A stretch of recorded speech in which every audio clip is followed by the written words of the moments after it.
Nzambe apesi biso bato minene minene. Dieu nous a donné des grands hommes. Bao balingi passé na biso. Ceux qui aiment notre pasteur. Nzambe apambwa base na Nzambe kati na biso. Que Dieu bénisse ses serviteurs au milieu de nous. Bongo ekomi tango toyoka liloba na Nzambe. Maintenant il est temps pour écouter la parole de Dieu. Toningi koyemba directeur pour te passer. Directeur, nous voulons chanter pour que notre pasteur, le propriétaire de la chair, vienne nous prêcher la parole. Que le Dieu du ciel vous bénisse. Que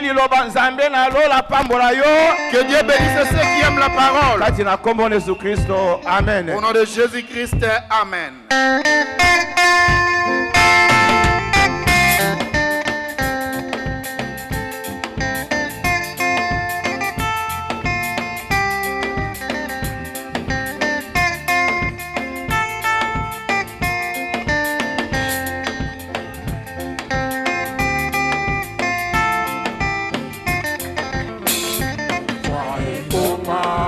Toutes les prophéties s'accomplissent sous nos yeux.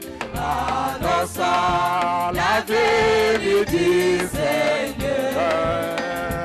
Ou bientôt s'ouvriront les yeux. Voyez comment toutes les prophéties s'accomplissent sous nos yeux, annonçant la venue du Seigneur. Ou bientôt s'ouvriront les cieux. Combien de temps passez-vous? Oh, alléluia. Nous restons encore mes frères. Il est plus tard que vous ne les pensez. Oui, le Seigneur revient bientôt. Combien de temps passez-vous? Alléluia. Nous restons encore mes frères. Il est plus tard que vous ne les pensez. Oui, le Seigneur revient bientôt. Des signes déployés dans les cieux, sur la terre et partout, proclamant la ligne n'a plus de temps. Répentez-vous, vous mourrez. Des signes déployés dans les cieux, sur la terre et partout, proclamant qu'il n'y a plus de temps. Répentez-vous, vous mourrez. Combien de temps passez-vous? Alléluia. Nous restons encore mes frères. Il est plus tard que vous ne les pensez. Oui, le Seigneur revient bientôt.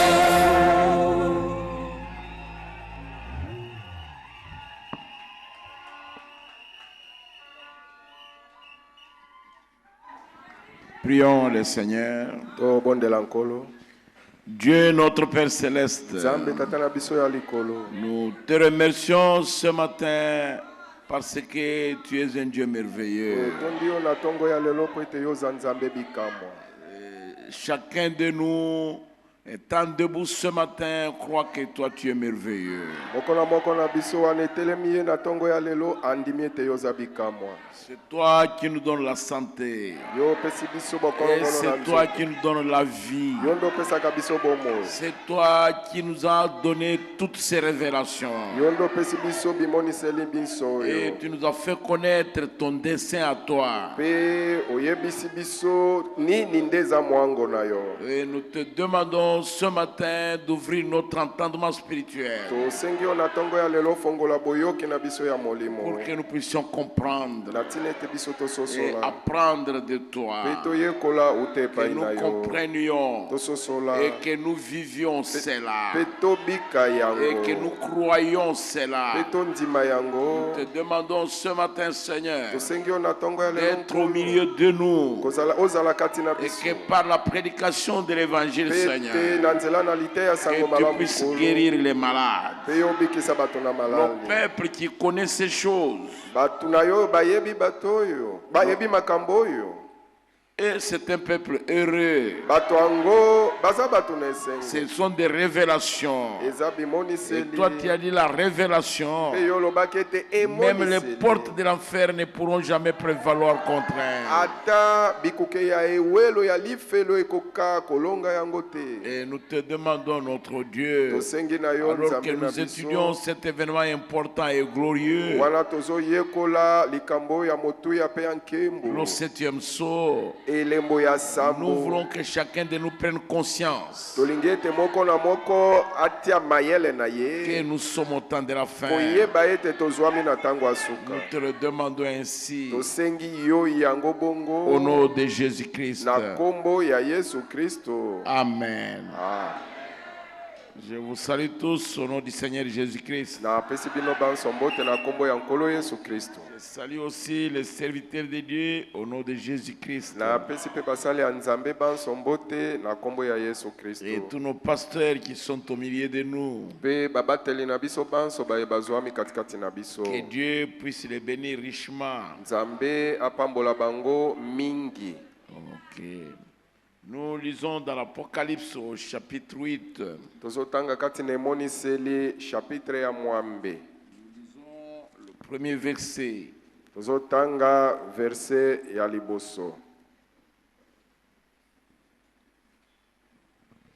Quand il ouvrit le 7e sceau, il y eut dans le ciel un silence d'environ une demi-heure.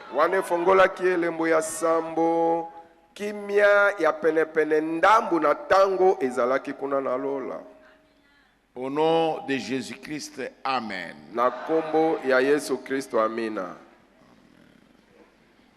pouvez vous asseoir, mes bien-aimés.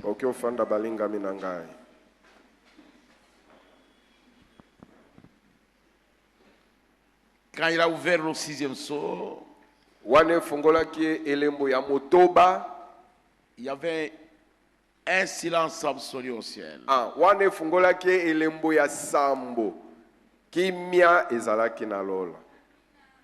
Un silence absolu.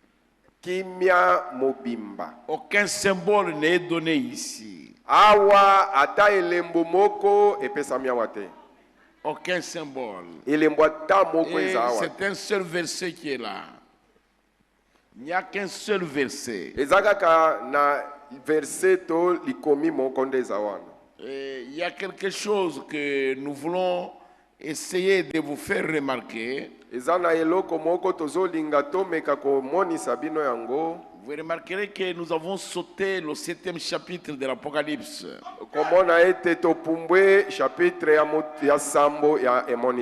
Et cela se trouve entre le 6e sceau et le 7e sceau.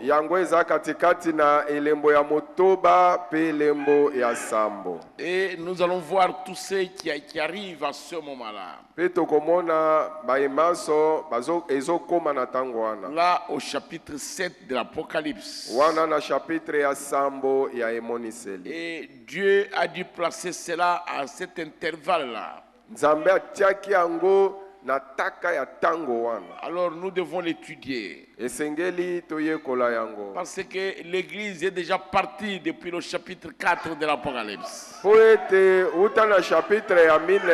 Lingomba esiekei na chapitre ya mine ya Emoniseli. Nous avons vu comment les cavaliers sont sortis. Tomona kindenge nini bamatina mbalata babimaki. Jusqu'au 4e chapitre de l'Apocalypse. Kino na chapitre ya mine ya Emoniseli. Et nous avons vu que tous les événements concernant l'agissement de l'Antichrist ont été dévoilés ont été dévoilés depuis le premier saut jusqu'au 4e saut. tomonaki mpe ete lolenge nyonso ya esaleli ya motemeli na Kristo ndenge abandaki kosala emonisamaki polele kobanda na elembo na liboso kino yango na mine. Et vous verrez que l'Antichrist est le Christ lui-même.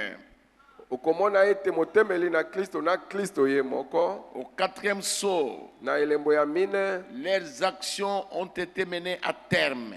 misala na bango esukaki. L'Antichrist est arrivé pour suivre son dessein funeste, son dessein macabre, il est allé à sa destination. Bongo motemeli na Kristo ayaki akomaki pona kolanda oyo mwango na ye ya suka oyo ya mabe koleka akeikino na epai wapi ye akokende kosukisa makambo na ye. Et Christ aussi est arrivé avec son armée. Be Kristo pe akomaki na limpinga na ye. Et nous sommes retournés dans l'Ancien Testament pour vous montrer que à tout moment que l'ennemi vient comme un fleuve, Dieu élève aussi son étendard. Tomonaki tosongaki na kondemana na kala kolakisa bino ete na tango nyonso monguna akoya lokola ebale nzambe pe akotelemisa ya ye bendela. Le prophète dit que c'est un vieux combat. Mosakola lobi ete eza etumba enuni ya kala kala. Un vieux combat. Etumba ya kala Et enuni. qui n'a pas commencé ici sur la terre. Oye banda wana mokili C'est te. un vieux combat qui a commencé au ciel. Eza etumba ya kala ebandande na lula. Ça a commencé de l'autre côté du temps. Ebandaka na ngambo oyo mosusu ya tango. Laissez-moi lire ça ici dans le prophète au 7e saut, paragraphe 64. Botika ngana tanga ngwa wakati na mosakoli na elembo yango ya sambo na paragraphe tuku motoba na mine. Je ne sais pas si là au fond on m'écoute. Na yebite soki na suka kuna bazo yokanga. Si mes sœurs là derrière m'écoutent aussi. Soki bandeko na ngai basi ya sima kuna bozo yokanga. Ok. Suivez le prophète. Bolanda mosakoli. Il dit c'est un vieux combat qui a commencé il y a très longtemps de l'autre côté du temps. Abi eza etumba ya kala enuni oye banda na ngambu mususu ya tango. Satan et ses anges ont été chassés. Satana na banjelu na ye babengana makaku. Et ensuite ils sont descendus sur terre. Na sima banso wana bakiti na mokili. Et le combat a repris. Pe etumba ezongeli lisusu. Parce qu'Ève a démoli la barrière derrière laquelle elle était isolée. La parole de Dieu. Poete ewa abuka buka ki ejipeloto epekiseli epai etutu oyo ezalaki epekiseli epai wapi ye ewa amibombaki epekiseli yango nini liloba na Nzambe. Et à l'heure même, Satan a gagné le combat contre la parole de Dieu. Pe na ye moko penza Satana alongaki etumba kotemela liloba na Nzambe. Parce qu'un de ces sujets, celui qui était le plus faible, a laissé tomber les fortifications. Poete moko na baoyo ya Nzambe eteni ya ngambo oyo ezalaki petepete koleka eteni yango atikaki oyo ezalaki kobatela ye malamu ekweya. Et c'est exactement comme ça qu'il a gagné le combat chaque fois. Pe kaka bongo nde alongaki etumba mbala nyonso. C'est parce qu'un de ces sujets a laissé tomber les fortifications de la parole. Eza po ete moko na baoyo ya Nzambe atikaki ete eloko oyo ebateli ye malamu ya liloba ekweya. Mon frère, ma soeur, Ndeko nanga mobali, ndeko nanga mwasi. à tout moment que vous laisserez tomber un iota de la parole de Dieu, vous brisez ou vous sortez derrière la protection. Tangu nyoso okotika ete liloba ata mwa moke ekweya na tangu wana obimili banda na esika na yo ya kobatela mamalamu. C'est la parole qui est notre fortification. Liloba ndezali eloko ya kobatela biso makasi. Veillez sur la parole plus que toute autre chose.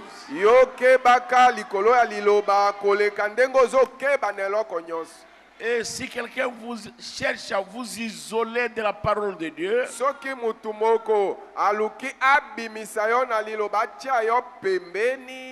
il est votre ennemi. Et il veut vous détruire.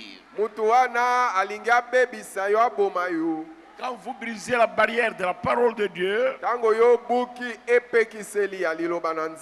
c'est terminé pour vous. C'est vous-même. À partir de ce moment-là, vous commencez à faillir. Je vais vous expliquer. J'ai parlé avec un frère hier chez moi au salon.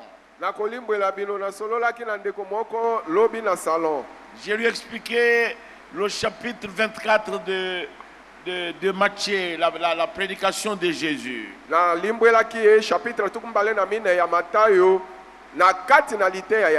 Et Jésus a dit ceci. Car l'iniquité cessera accrue. La charité d'un plus grand nombre se refroidira.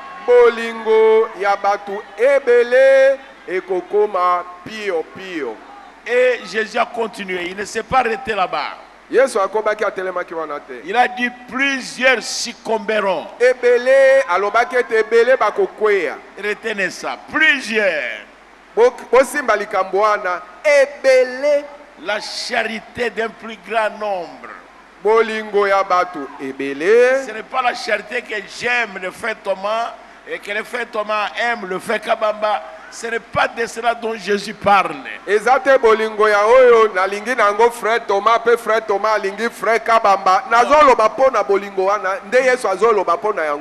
parlait de la parole. L'amour de la parole va quitter les cœurs des gens. Parce que l'iniquité ce sera accrue, le mal va abonder.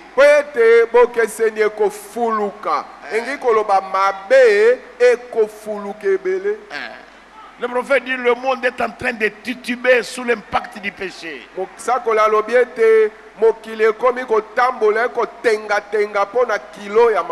Les gens veulent la parole de Dieu. Mais ils ne l'aiment pas. L'amour de la vraie parole a quitté le cœur des gens. Vous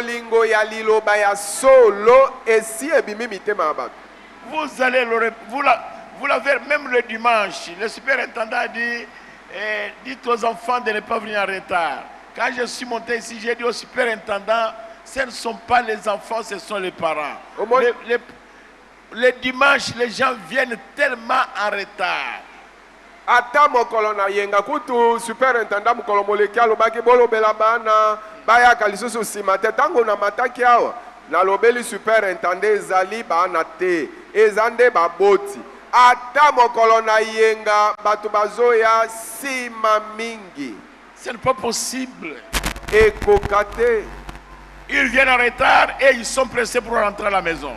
Bazoya sima bazape noki noki bapotambango bazonga na bandako. Et la parole de Dieu les gêne. Et Jésus a continué, il dit plusieurs succomberont.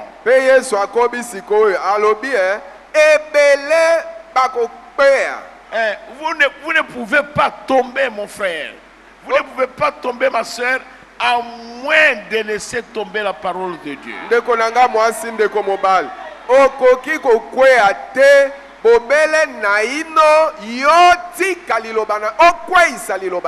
vous faites tomber la parole de Dieu,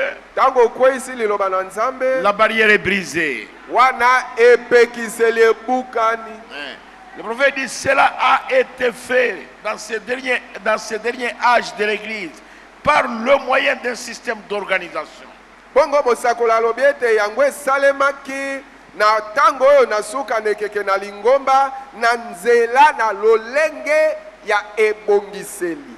Alors que la vraie, la véritable, la sainte église du Dieu vivant, à cause d'un cavalier mensonger, a refusé d'accepter la parole. nzoka nde oyo ya solo lingomba na nzambe oyo ya solo nzambe wa bomoi na tina na oyo momati na mbalata ya lokuta lingomba yango eboyaki kondima liloba na nzambe. Ce qui a détourné l'église de la parole pour l'amener à des dogmes. Yango pengolaki lingomba na liloba ememi lingomba na malako ya batu. Et c'est ce qui se passe. Vous voyez les gens abandonner la parole. Cela a commencé au premier âge avec le cavalier mensonger, le surhomme de Satan. Bongo yango bandaki neleko ya liboso na momati na mbalata o ya lokuta ya Satan. Et c'est pourquoi Dieu avait envoyé les lions. Ndeti no moni nzamba atindaki nkosi afin de ramener les gens à la parole. Et les gens ont adopté des dogmes. C'est-à-dire la pensée des hommes. Et c'était devenu la parole. Alors à ce moment-là, vous devenez une organisation. Vous devenez une dénomination. Une église peut devenir une dénomination. Une organisation humaine. Quand il bifurque de la parole vers la pensée des hommes. Un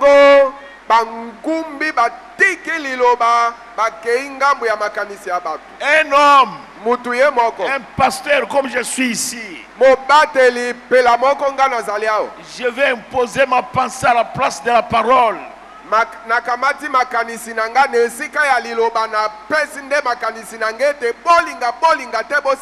Et je veux faire croire ça.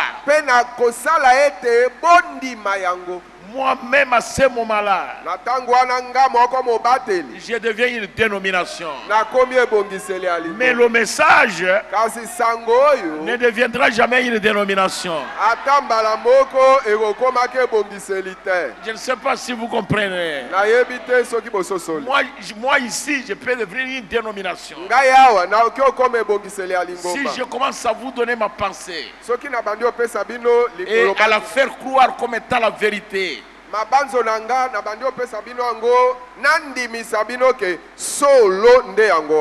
ce moment-là, on va dire seulement le pasteur Kabamba, c'est notre frère, il est dans le message. Mais le frère Kabamba est devenu une dénomination. Pasteur Kabamba azakati na sango malamu azande kona biso mais asia komi ebongiseli. Je ne sais pas si c'est clair. Vous devez faire attention avec vos pensées. Nous avons vu le mercredi que quand le surnaturel intervient, à ce moment-là, c'est la pensée de Christ.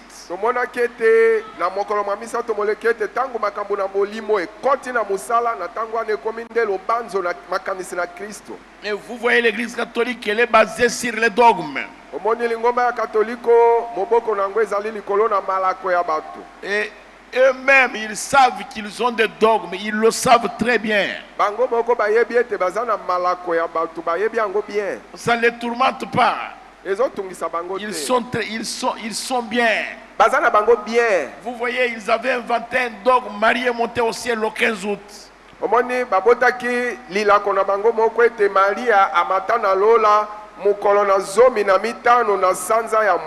Là à Louvre. Or c'est faux. Et il y a un dogme qui circule que Marie était ressuscitée.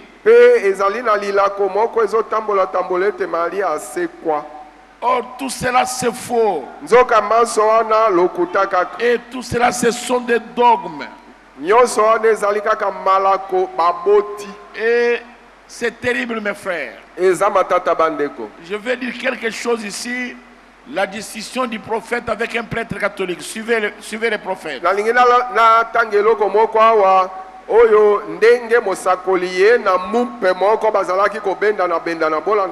Au paragraphe 67. C'est là que je vais lire. Un prêtre lors d'un entretien dernièrement, il disait: Monsieur Branham, Il disait, Dieu est dans son église. Mumpe moko tango tozo sala ne masolo kalamingi te abandai koloba mbuta muto Branham. Mbuta muto nzambe azakati na lingomba. J'ai dit Dieu est dans sa parole. Ya lobaki nzambe azakati na lingomba na ye ngana lobi nzambe azande kati ya liloba na ye. Il a dit nous ne devons pas argumenter. Alobi togoki koloba lisusu likolo na ngo te. J'ai dit je n'argumente pas. Na tozo bena likolo na ngo te na lobaki ezaka ka bongo nazo sala bongo te. J'ai fait simplement une déclaration. Nazaka ka koloba maloba. Dieu est dans sa parole, c'est exact. Nzambe azande kati ya liloba na ye yango eza solo. Quiconque en retranchera quoi que ce soit ou y ajoutera quoi que ce soit a dit la parole. Bongo ye nani akolongola uta na liloba ate eloko nini to akobakisa uta na liloba ate eloko nini bongo nde liloba elobaki. Vous voyez mon frère. Moni bandeko. Vous voyez ma soeur. Dieu, il est dans sa parole.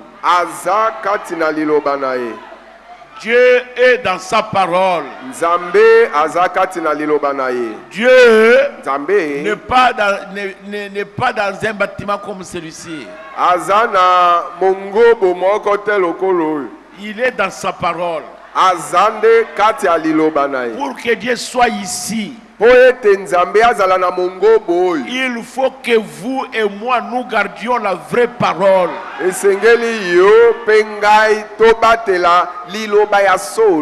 savez pourquoi Dieu était descendu sur la montagne de Carmel? Parce qu'Élie a d'abord rétabli l'autel.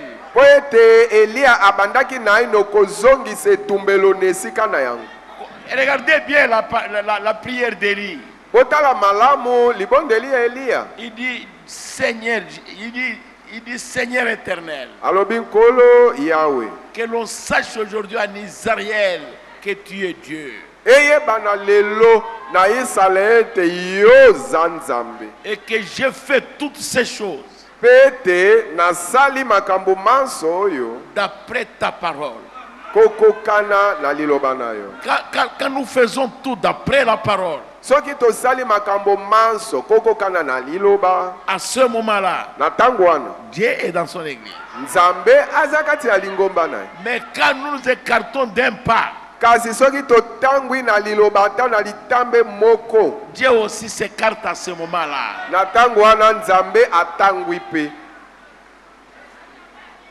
Même ici, même dans votre maison, même dans votre vie, dès que vous vous écartez d'un pas de la parole, Dieu aussi s'écarte.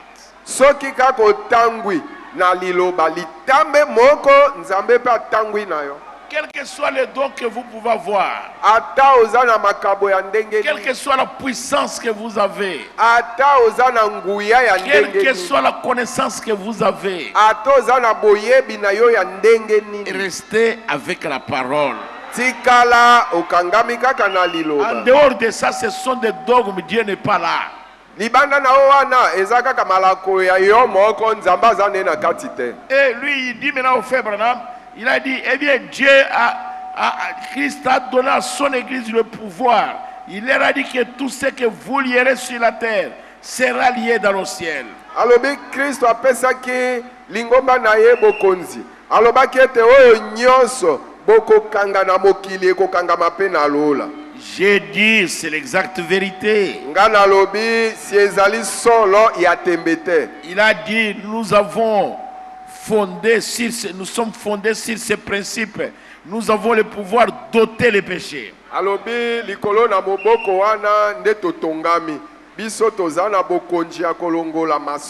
Et j'ai dit, si vous le faites selon la façon qui a été donnée à l'église,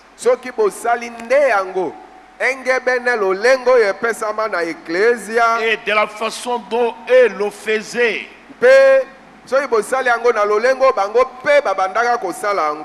les apôtres, je l'accepterai. Si oui, alors il y a de l'eau ici pour être baptisé au nom de Jésus-Christ, pour la rémission de vos péchés. Vous voyez? Bongo soki ezali solo. Tala mai yango ezali awa po ete obatisama na kombo ya Yesu Kristo po ete masumu na yo malongolama. Omoni? Non pas à cause de quelqu'un qui vous dit que vos péchés sont remis. Ezate po na moto azo yebisa yo ete masumu na yo elimbisami. Jamais. Te. Même si moi je vous dis que vos péchés sont pardonnés. Atanga yoyo na ye na yebisi yo ke masumu na yo elimbisami. Mais vous-même personnellement, ma soeur, mon frère, kasi yo moko penza ndeko mwasi ndeko mobali. Vous devez être sincère avec Dieu pour que ces péchés-là soient réellement pardonnés. Même quand vous allez demander pardon à un frère, frère Thomas, pardonne-moi. Je vous avais critiqué. Je vous avais trompé. Ou j'avais fait ceci contre vous. Pardonne-moi. Le frère Thomas va dire, mon frère, je vous pardonne. Ce n'était pas vous, c'était le diable.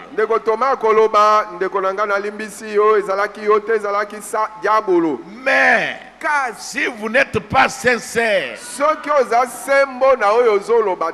Dieu ne vous pardonne pas. Ça va rester là-bas. Vous allez commencer à dire, j'avais déjà demandé pardon. Non, soyons sincères. Soyons sincères avec Dieu. Et soyons sincères avec les hommes. 72, il dit, observez Pierre qui avait les clés les jours de la Pentecôte.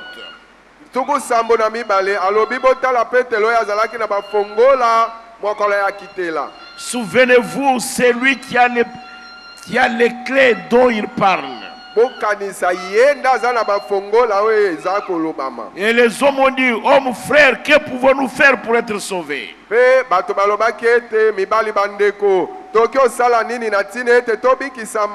Pierre a dit, repentez-vous chacun de vous.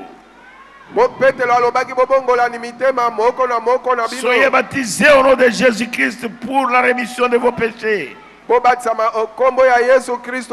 Ensuite, vous recevrez le don du Saint-Esprit. Car la promesse est pour vous, pour vos enfants, et pour tous ceux qui sont au loin, en aussi grand nombre que le Seigneur les appellera. C'est ce qui règle la question pour toujours. Bon, mais vous voyez, l'Antichrist est arrivé, comme nous l'avons dépeint et montré.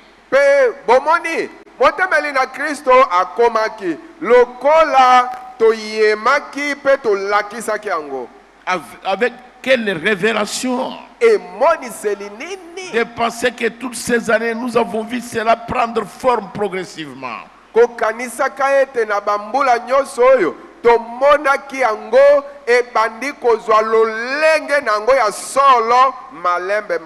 Et voici que cet absolument est directement ainsi dit le Seigneur.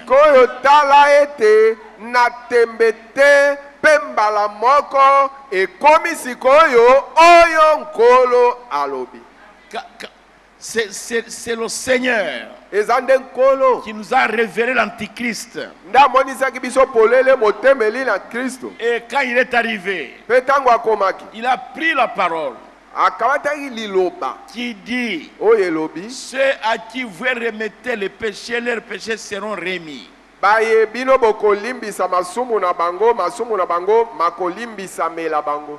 il a ajouté un dogme. Quel est ce dogme-là? C'est le banc de confession chez le prêtre.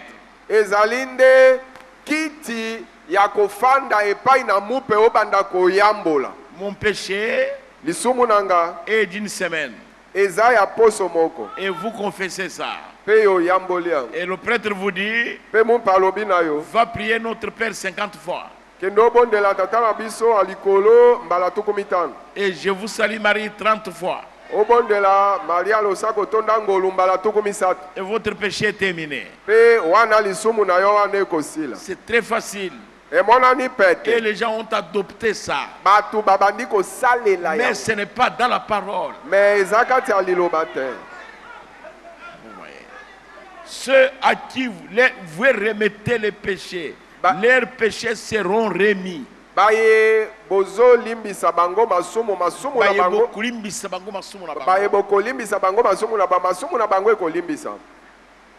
Qu'est-ce que ça signifie? Ça demande votre repentance sincère.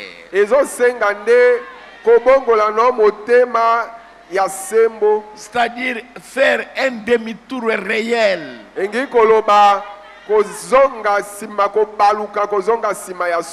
Un abandon total du mal.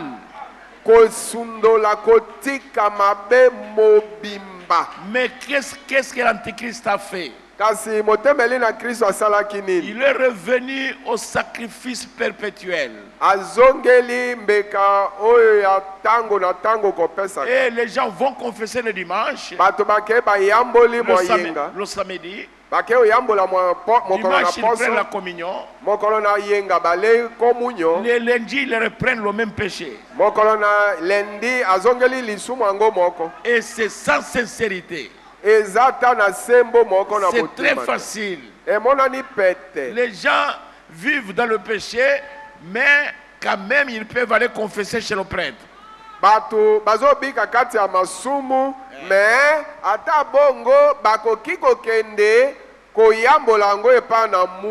Et c'est l'Antéchrist qui a mené ça. Montrant que le prêtre a le pouvoir de pardonner les péchés. Il n'y a aucun homme qui peut vous pardonner les péchés. C'est lui qui nous pardonne tous nos péchés. C'est le Seigneur Jésus. Et quand nos cœurs sont sincères et que nous demeurons dans la parole, alors Dieu prend soin à ce moment-là. Si Dieu vous pardonne un péché, vous allez sentir une paix intérieure que vous n'avez jamais sentie.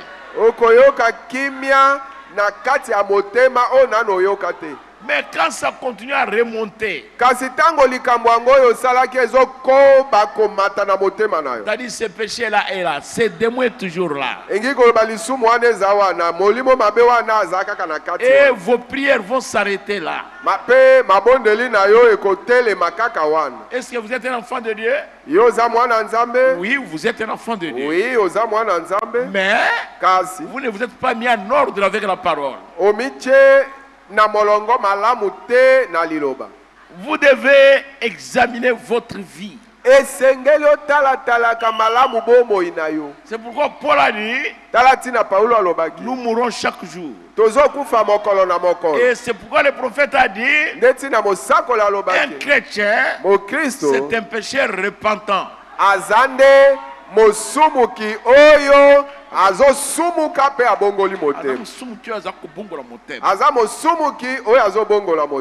ce moment-là, Dieu vous viendra en aide.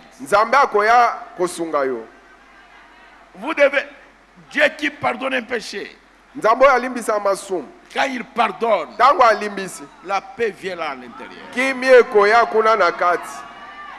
Ça ne remontera plus jamais. Et vous n'en aurez même plus un désir de revenir.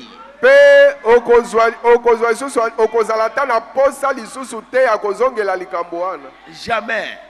Si vous y revenez, c'est-à-dire votre repentance n'avait pas été sincère. Et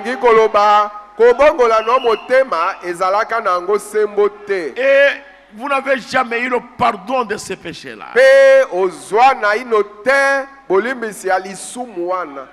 Mais c'est terrible, mes frères.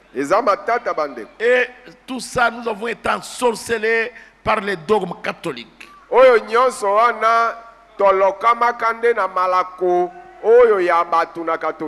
C'est terrible, mes frères. Donc nous remarquons maintenant qu'entre le 6e saut et le 8e saut, il y a un intervalle. Tomoni sikoyo ete kati na elembo ya motoba na elembo ya sambo taka na tango ezali. Il y a l'Apocalypse 7 de l'Apocalypse.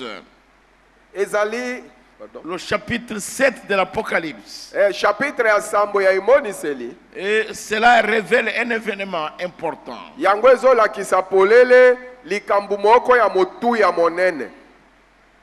C'est dans un but que Dieu avait placé ça là-bas. C'est une révélation qui révèle quelque chose. Le prophète dit, voilà comment ça s'ajuste bien dans l'écriture, mathématiquement et mystérieusement.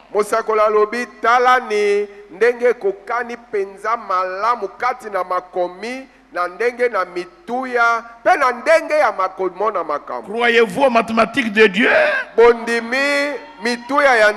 Si vous n'y croyez pas, vous devez certainement vous y perdre.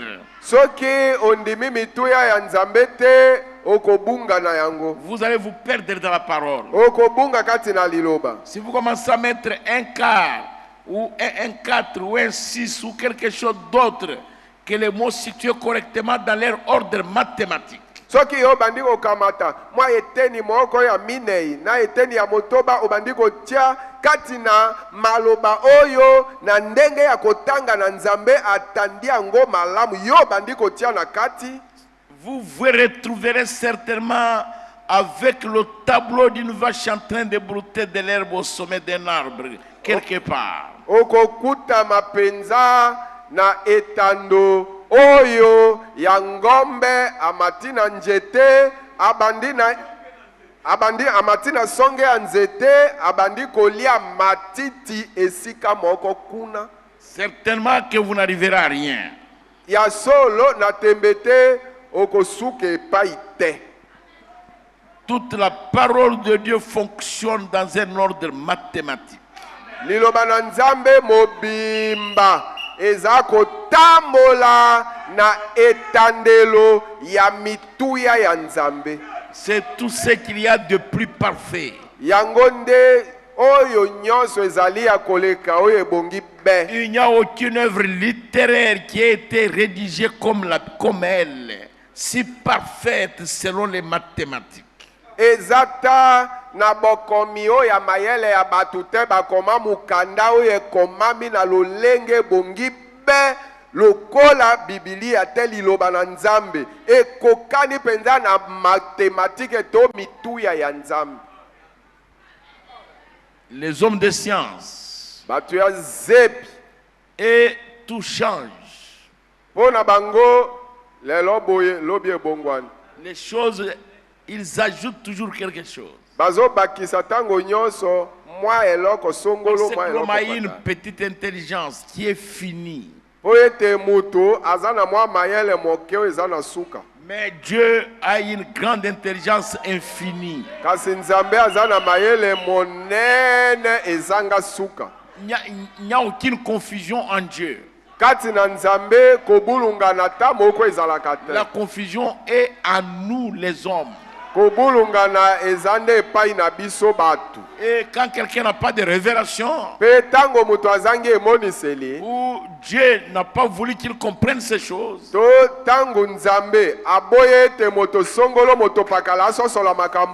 il va renverser les choses. Et ça n'ira pas. Il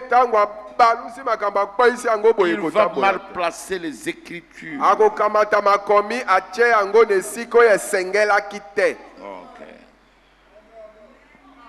Le chapitre 8 de l'Apocalypse se révèle seulement la scène du 7e sceau et puis c'est tout. Chapitre ya mwambe ya emoni selezo la kisakaka likambo oyo ya elembo na sambo suka kaka. Et rien d'autre n'est révélé. Eloko moko te emoni samikuna. Dans le 7e sceau. Kati na elembo na sambo. Ça n'a rien à voir avec le 7e chapitre de l'Apocalypse. Ezata na likambo te na chapitre ya sambo ya emonisel. La révélation du 7e sceau n'émet aucun sceau. Aucun son. Oyo emoniseli ya elembo na sambo kuna esololi ate loko moko likolo na yango te. Le prophète dit dès le commencement dans la Genèse, ce septième sceau, il en est question là-bas dans les Genèses. Mosakola alobi ete uta ne bandeli kuna na Genèse oyo elembo ya sambo eza likambo yango kuna ne bandeli na Genèse. Ça a commencé là-bas. Et banda ndekuna. Et vous voyez mes frères, il y a un silence absolu. Omoni bandeko kimia nye. Aucun secret n'est révélé. Sekele ata moko emonisa mi polele. Aucun symbole. Elembo pe moko te. Aucun son. Ata mongongo moko te. Le ciel s'est tenu quoi? Le ciel Lola s'est tenu quoi? C'est-à-dire s'est tenu silencieux. Lola e fandaki nye nye nye. Je ne sais pas si vous comprenez. Je vais lire le prophète. Je suis au paragraphe 79. Naza na paragraphe ya tuku sambo na libwa. Vous voyez, laissez-moi lire ça. Les sceaux ont pris forme progressivement. Bilembo e bandaki kozwa lolenge nango malamu moke moke. Vous vous souvenez? Bokanisi. Nous avons montré comment ces choses se sont succédées. Tomonisaki ndenge nini makambo yaki moko simana mosusu. Et quand on arrive au septième sceau, il y a rupture de continuité. Pe tango tokomi na elembo ya sambo ekatani wana kokoba liboso ekatani. Tout s'est arrêté. Nyonso etelemi. Là, c'est le paragraphe 79. Paragraphe 80. Jésus-Christ lui-même, il a parlé du temps de la fin. Et il a parlé de tous les 6 sceaux.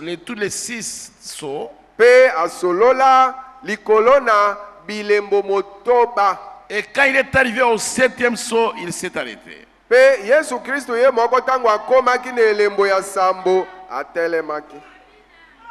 Vous voyez, c'est quelque chose de très important.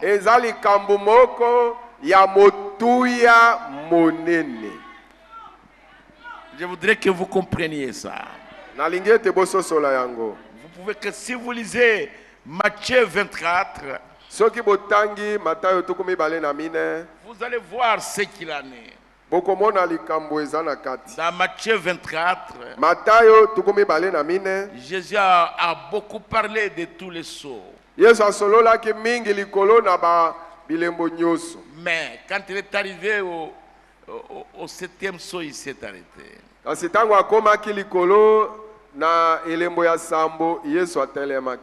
Et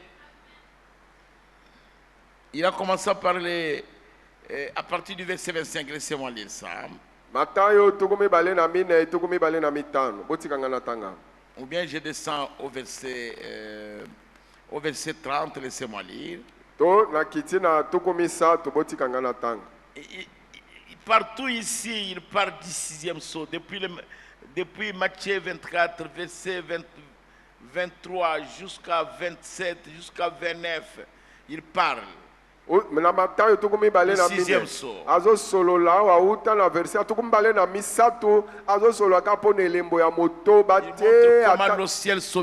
le soleil s'obscure sera. Et il continue. Au verset 30, il dit ceci. Alors le signe du Fils de l'homme paraîtra dans le ciel. Toutes les tribus de la terre se lamenteront. Et ils verront le Fils de l'homme venant sur les nuées du ciel avec puissance et une grande gloire.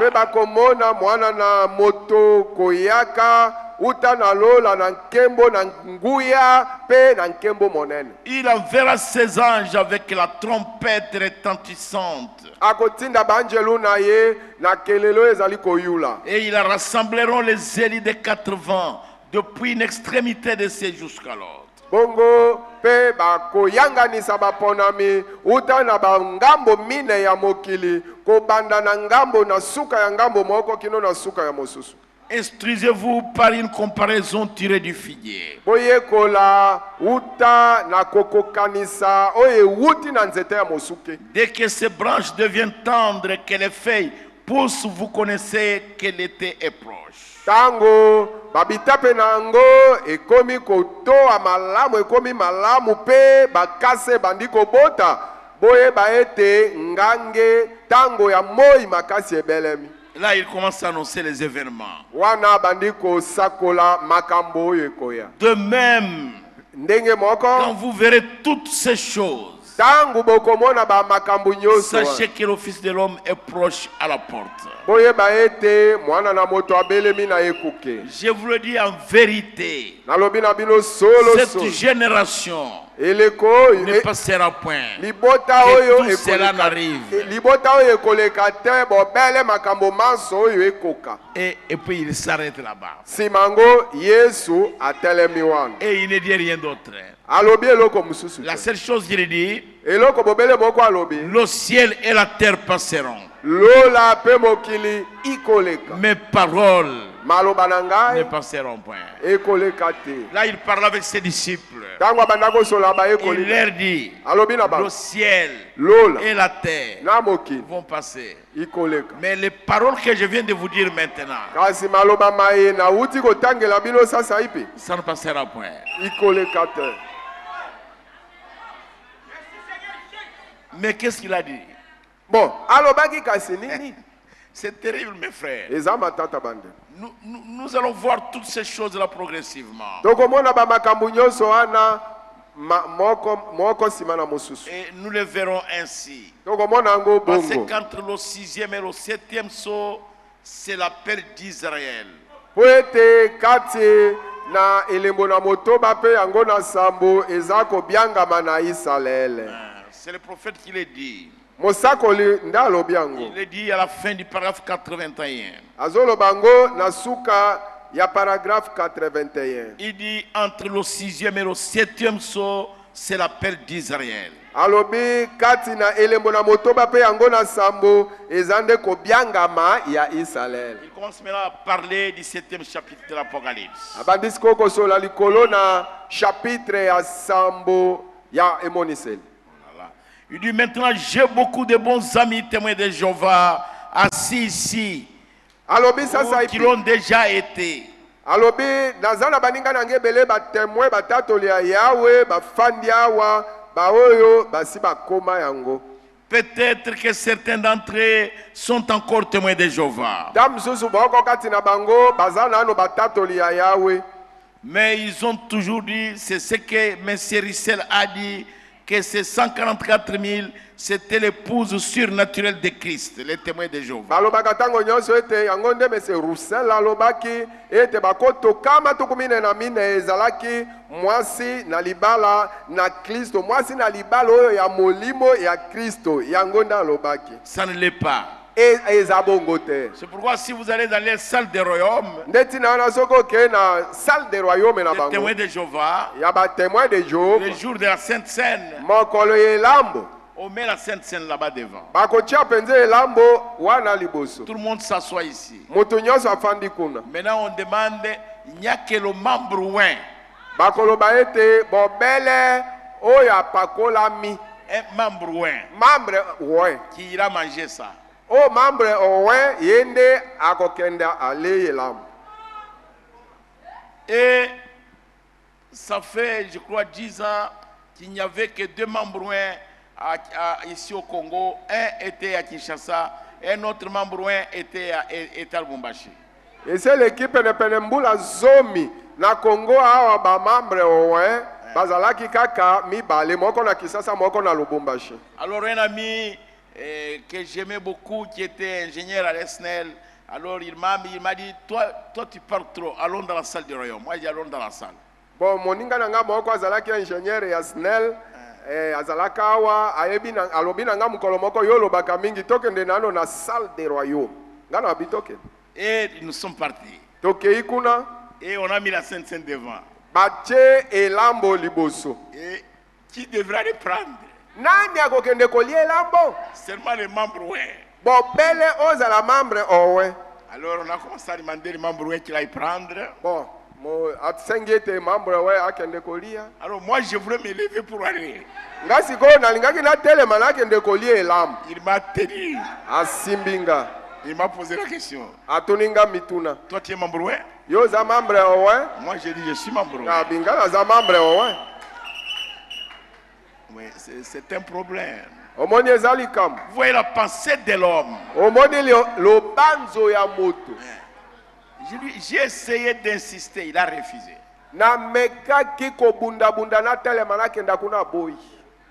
Il m'a refusé d'aller manger la Sainte Seine. Parce que je ne suis pas membre. Alors, quand nous sommes sortis, je lui ai demandé pour être membre, qu'est-ce qu'il faut?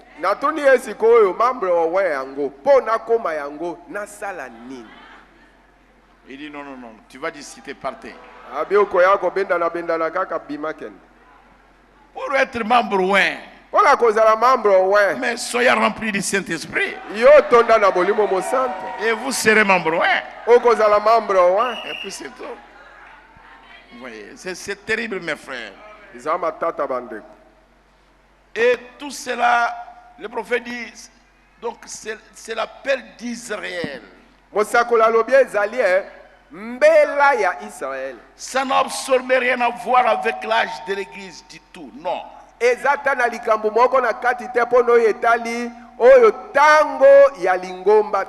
Parce que l'église est déjà partie. Depuis le 4e sol, l'église est partie. Écoutez les prophètes. Ils sont Israël. Absolument. Maintenant, nous allons lire cet intervalle entre le 6e et le 7e sol. C'est la peine, le seulement des 144 000 juifs qui sont appelés pendant la période de la tribulation, après que l'église est partie.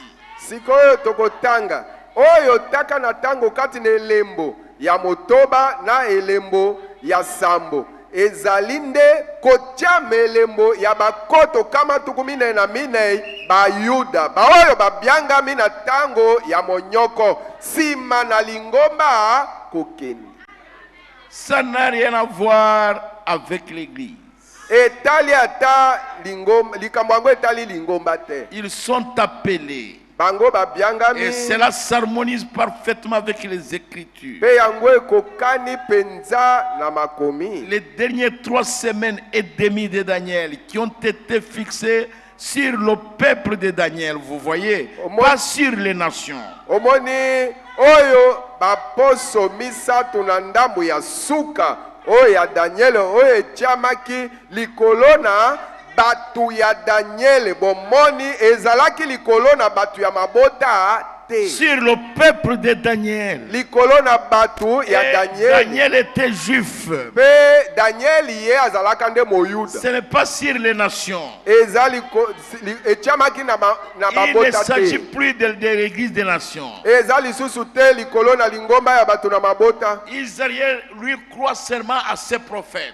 Israël ye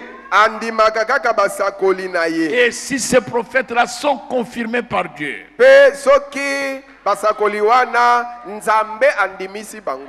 et à aucun autre moment au cours de l'âge de l'église, depuis celui de l'église apostolique, atatango mokote kati na tango nyoso ya lingomba kobanda na lingomba na tango na bapostolo pour jeter le regard sur les nations pour choisir du milieu d'elles un peuple qui porta son nom. Simona la kisaka chaki sango nende nini nzambe abwata kinano miso na ye pai na mabota pona komiponela batulibota oyo bakoki komema kombo na ye, c'est-à-dire son époux.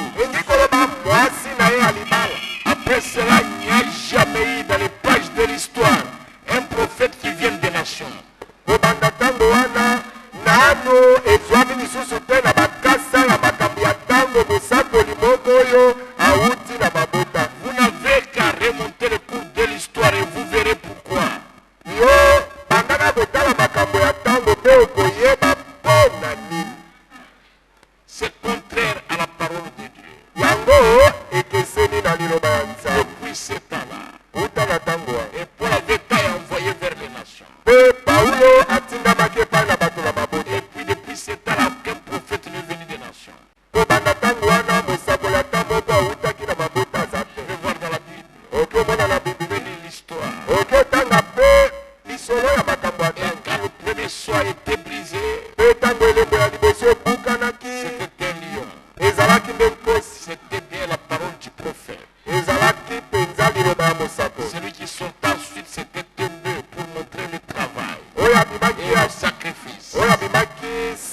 Et celui qui est venu après, c'était l'homme pour montrer la sagesse de l'homme.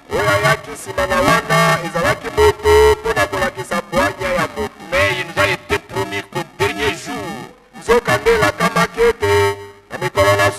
un prophète viendra de nouveau dans l'église afin de rectifier tout ce qui a été mal apporté. Afin de rectifier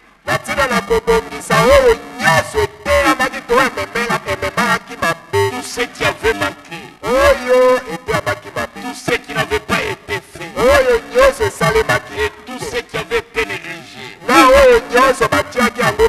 Et il est prédit que le message du 7e âge amènerait à terme les mystères de Dieu.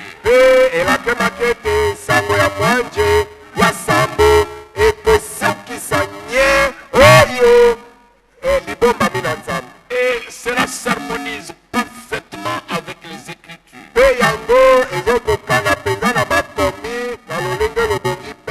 Et quand cette personne arrive, alors ça se passera dans une telle humilité et tout que les églises vont passer complètement à côté.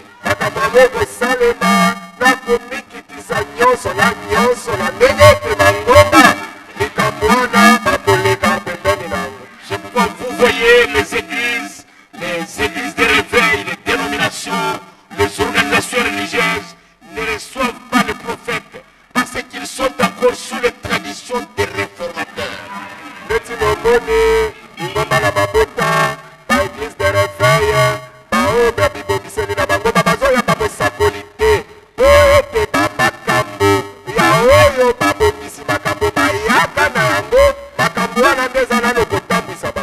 Et ils ne peuvent jamais accepter le prophète. Ils n'accepteront pas ses enseignements.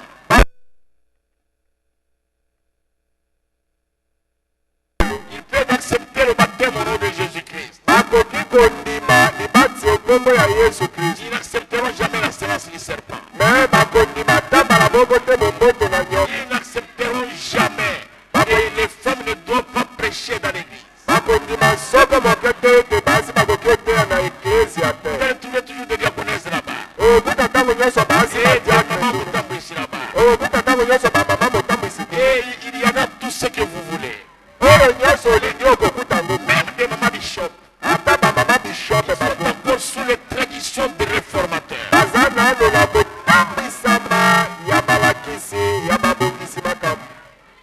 Oh, il n'y a qu'une seule personne qui puisse accomplir. Un seul esprit qui a été amené sur la terre. Et il fallait que ce soit un prophète. Mais quel prophète? Le prophète, il fallait que ce soit Élie. Et Dieu a promis que ce sera Élie. Et le prophète dit lequel est nul autre que l'esprit de Christ.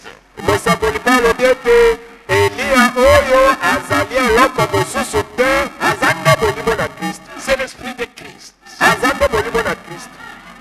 Combien comprennent ça? Les derniers Élie, l'Élie de Malachika, ça a été promis. C'est l'esprit de Christ dans l'église.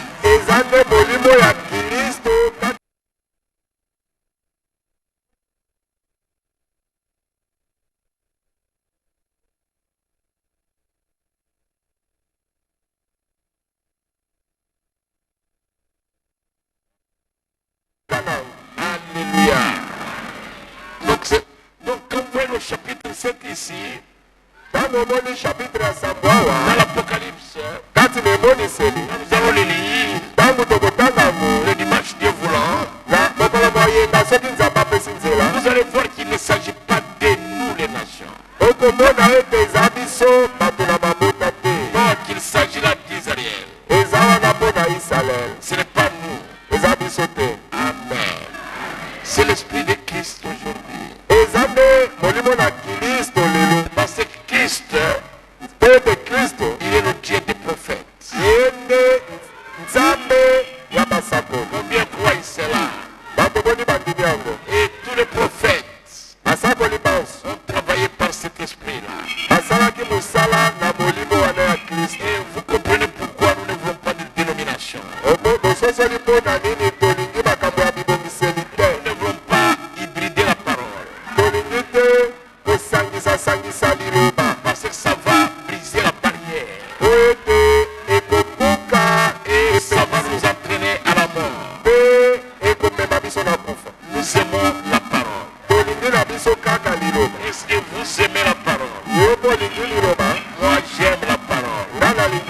J'aime ce message tel que le prophète l'a donné.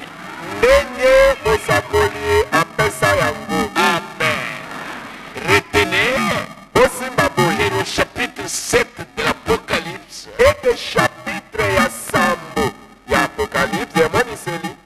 qui se place entre le 6e et le 7e saut,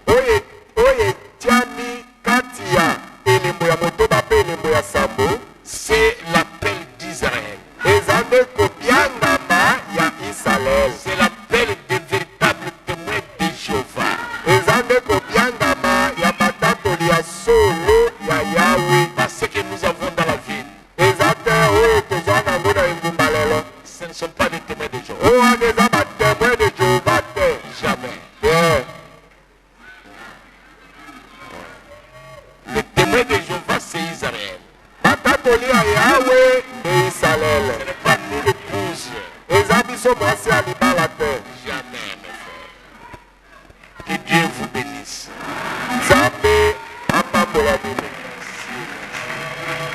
Mettez-vous debout, nous allons prier.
Dieu ne parle pas en vain.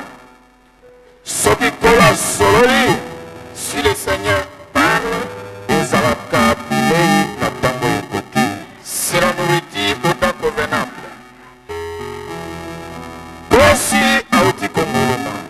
Les lions venaient de rugir. Comme Dieu vous a parlé ce matin,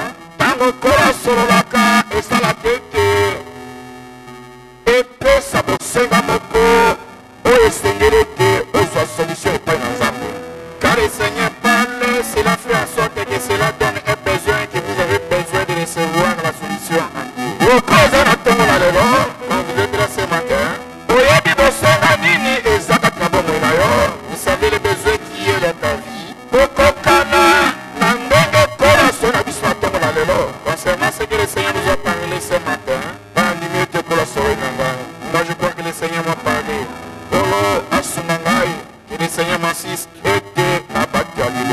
pour que je garde la parole. Et rien ne me sépare de la parole. Je sais que dans la parole, il y a toutes les bénédictions dans la parole de Dieu. Les choses que Dieu a cachées, c'est les intelligents. Il lui a pris de dévoiler ça aux enfants. Celui qui sont enfants, c'est matin. C'est pourquoi le Père nous a parlé ce matin. Tel que vous êtes là. Je sais que vous avez dit. Ce que vous voulez que le Seigneur vous offre. Quand on prend des enseignements, les enseignements comme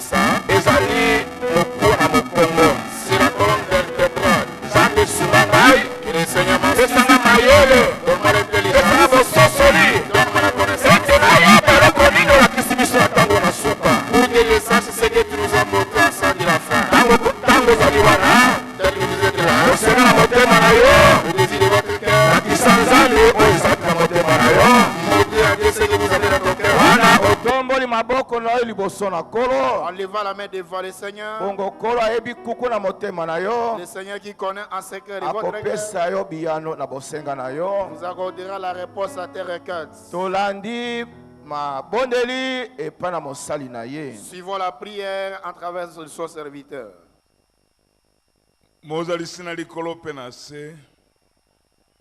Nzambe na batoma, Nzambe na basakoli, Nzambe na William Rebranama, Nzambe na ngonde ya Kwambenze François, Nzambe na Odia Kola, na tongo na lelo, Nzambe na Christopher Kabamba. Merci tata malamu, merci Nzambe oya yeba kibiso, utona bon Nzambe na ye, ete biso tokozala bana na ye. Na faible effort na biso te, mais na élection na yo. Tolobi merci tata. Omoni makambo ndenge toye koyoka ezalaki malakisi oyo ete mobange okaki ata kobenga biso bana na ye. Babateli na mangomba oyo ye azali kokamba toya koasiste toyoka makambo na bozindo boye. Kozanga koyoka nde kuna tozali bato bazali kopotana koyamba makambo biyambeli nzokande sunga mosali na yo ezali kaka pona koliesa pona batransport nzokande ezali intere munene po ete biso nyonso tozala na elobeli moko. Opambola mosali na yo obakisela ye mikolo soki tolobaka ete obakisela ye mikolo ezali pona fanatisme te tozali kotala na mosika na bozindo ete nani oyo akoki kokamba biso na motindo boye. Merci Nzambe na Kwambenze François po ete kati na ye nde otiaki kopona. Pambola ye oyo ezali makambo ekeseni na mangomba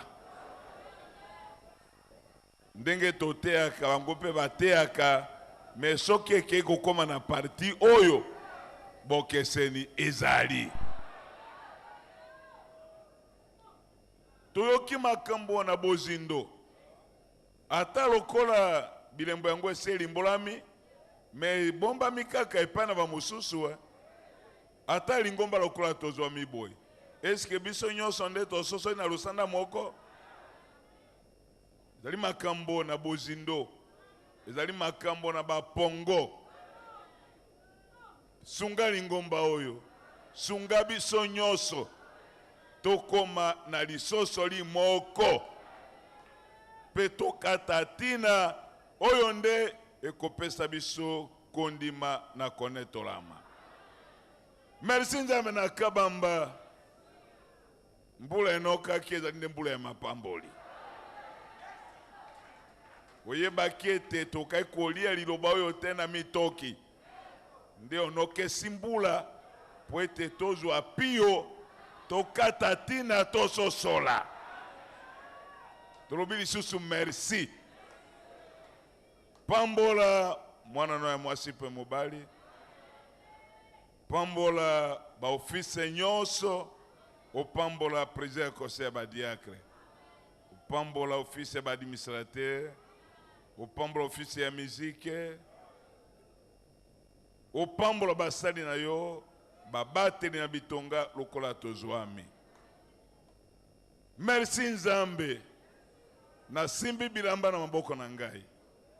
Ezali acte apostolique, ezali pe prophétique. Baoyo nyonso bakomaki batindi bilamba lokola na simbi yango na epakweli na liloba toyoki na tongo na lelo na kombo na kolo Yesu Kristo lobiko emama bilamba oyo tango ekozonga moko na moko azwa solution. Okopambola bana no basipe mibali, okopambola kozonga na biso, olongola mabaku nyonso oyo diable atandi na nzela moko na moko tango tokokoma na kimia lokumu kembo ekozonga epai na yo opambola misana bana na yo opambola ba commerce na bango opambola bilanga opambola élevage mosala moto na moto azali kosala epambolama. Merci tata tolobi susu pambola mombo na yo pambola mwasi na ye pambola libota na ye biologique lokola moto azali kolengela mobembo toboyi te tondimi po ete nzoto ezali mpe nzoto na nzela yango bongisa bamoye nyonso oyo ekosala eke mombo na yo akende mpe azonga okopambola moko na zomi mpe makabo oyo etikali toyebi kobondela te molimo mosantu amema nyonso lokola mbeka na solo kitoko na kiti na bokonzi na yo po tobondeli boye na se na makila na kombo na nkolo Yesu Kristo amen. Obetela nkolo Yesu Kristo maboko. Applaudissez pour le Seigneur Jésus-Christ. Collègue Boka